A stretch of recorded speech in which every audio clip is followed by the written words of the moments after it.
Good afternoon student. कल तक आपने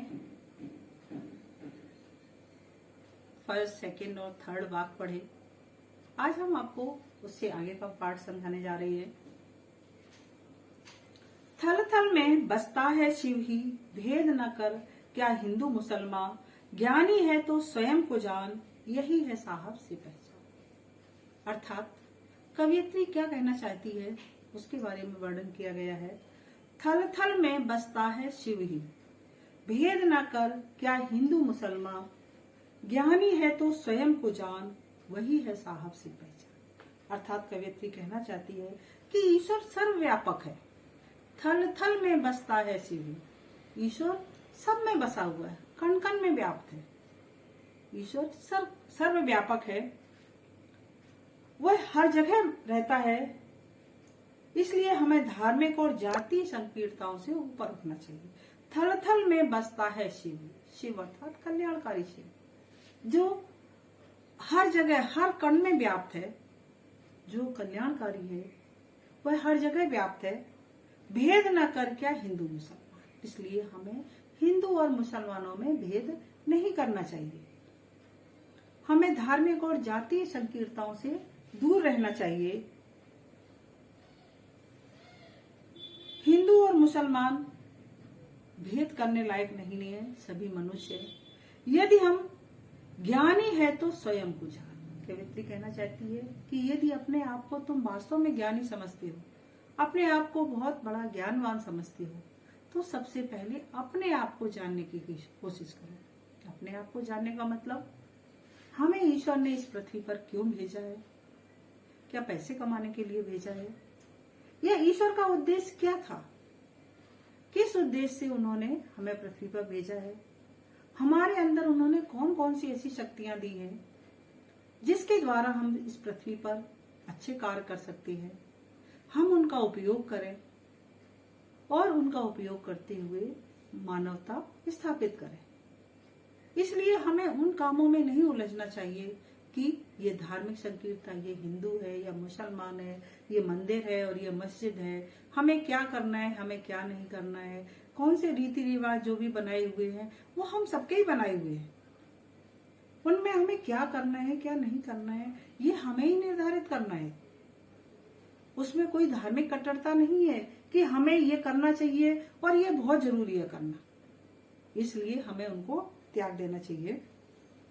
यदि वास्तव में यह कवियत्री कहती है कि स्वयं को जानना चाहती है, ज्ञानी है तो स्वयं को जान। यदि आप अपने आप को जानना चाहती है तो सबसे पहले स्वयं को पहचानो, वही है साहब से पहचान। कवियत्री कहती है कि यदि तुमने अपने आप को पहचान लिया कि हमारा इस पृथ्वी पर आने का उद्देश्य क्या है, हम क्यों आए हैं, और ईश्वर मंदिर मस्जिद गिरजाघरों में नहीं बल्कि हमारी आत्मा में ही विद्यमान है, क्योंकि आत्मा परमात्मा का ही एक अंश है।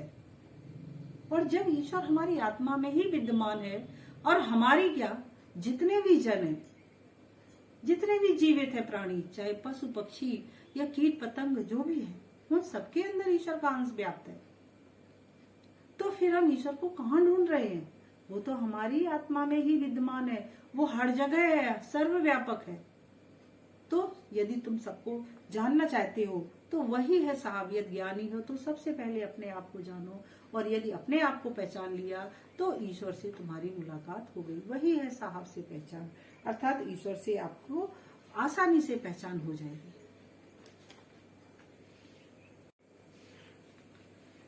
इसके प्रश्नोत्तर देखिए। सर्वव्यापी ईश्वर को मनुष्य क्यों नहीं खोज पाता है?